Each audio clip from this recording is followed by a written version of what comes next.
আসসালামু আলাইকুম ভিউয়ার্স, কেমন আছেন সবাই? আশা করি সবাই খুব ভালো আছেন। বন্ধুরা, ফাইনালি লঞ্চ হয়ে গেল OnePlus Nord CE2 5G ফোনটি। OnePlus মূলত হায়ার মিড রেঞ্জ এবং ফ্ল্যাগশিপ ফোনগুলো লঞ্চ করে থাকে। তারা কিন্তু তেমন কোনো মিড রেঞ্জের ফোন লঞ্চ করে না। তবে বিগত কয়েক মাস যাবৎ OnePlus কিন্তু তাদের বেশ কিছু মিড রেঞ্জের ফোন নিয়ে এসেছে।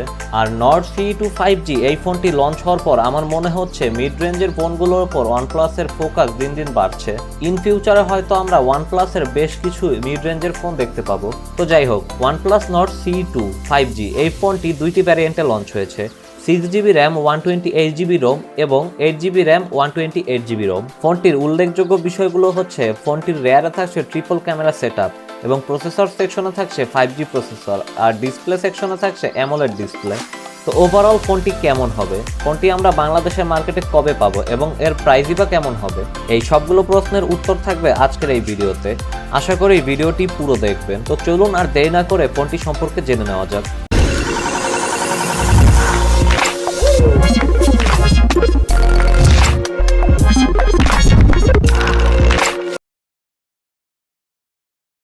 প্রথমেই যদি কথা বলি এই ফোনটির ডিজাইন এবং বিল্ড কোয়ালিটি নিয়ে, তাহলে এই ফোনটির উভয় পাশেই থাকছে কর্নিং গরিলা গ্লাস 5 এর প্রোটেকশন। ফোনটি কিন্তু যথেষ্ট হালকা এবং থিক।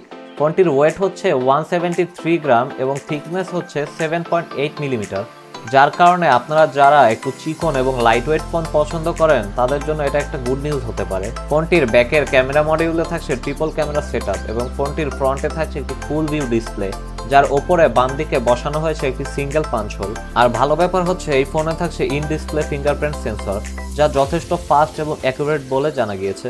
ফোনটিতে আপনারা পেয়ে যাবেন 3.5mm এর হেডফোন জ্যাক, আর ফোনটির কার্ড স্লট হিসেবে পেয়ে যাবেন একটি ডেডিকেটেড কার্ড স্লট, যেটা এই ফোনটির একটি প্লাস পয়েন্ট।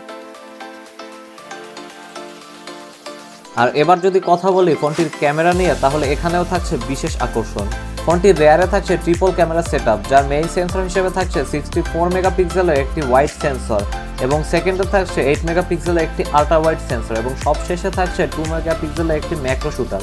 ফোনটির ব্যাক ক্যামেরা দিয়ে আপনারা সর্বোচ্চ 4K তে 30 FPS এ ভিডিও শুট করতে পারবেন এবং 1080p তে সর্বোচ্চ 120 FPS পর্যন্ত শুট করতে পারবেন। ফোনটির ক্যামেরা ফিচার হিসেবে থাকছে এলইডি ফ্ল্যাশ, HDR এবং প্যানোরামা। এবার আসা যাক ফোনটির ফ্রন্টে। ফোনটির ফ্রন্টে থাকছে একটি সিঙ্গেল পাঞ্চ হোল, যার মেইন সেন্সর হিসেবে থাকছে 16 মেগাপিক্সেলের একটি ওয়াইড সেন্সর। ফোনটির সেলফি ক্যামেরা দিয়ে 1080p তে সর্বোচ্চ 60 FPS পর্যন্ত ভিডিও শুট করা যাবে। সেলফি ক্যামেরা ফিচার হিসেবে থাকছে HDR।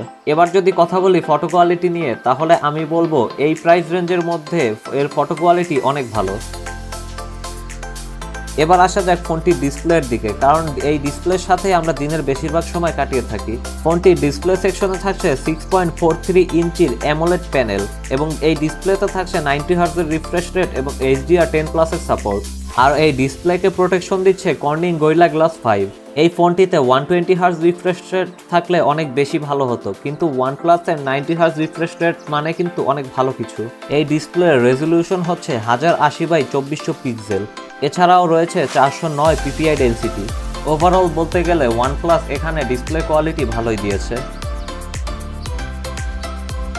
ফোনটির পারফরমেন্স এবং সফটওয়্যার নিয়ে যদি কথা বলি, তাহলে এই ফোনটিতে থাকছে oxygen OS 11 based on Android 11। ফোনটিতে চিপসেট হিসেবে থাকছে মিডিয়াটেক ডাইমেনসিটি 900 6 ন্যানোমিটার বেসড একটি চিপসেট এবং এই চিপসেটটি একটি 5G চিপসেট। জিপিইউ হিসেবে থাকছে মালি G68MC4। এই জিপিইউটি থাকার কারণে আপনারা যে কোনো হাই লেভেলের গেম মিড টু হাই সেটিংসে খুব ইজিলি খেলতে পারবেন। গেম খেলার সময় কোনো ধরনের ল্যাগ কিংবা ফ্রেম ড্রপ কিন্তু চোখে পড়বে না। আর এছাড়াও ফোনটা কিন্তু খুব বেশি গরমও হবে না। ফোনটির ইউএসবিতে থাকছে USB Type-C 2.0। এবার যদি কথা বলি ফোনটির ব্যাটারি এবং চার্জার নিয়ে, তাহলে এই ফোনটিতে দেয়া হয়েছে 4500 mAh এর একটি ব্যাটারি।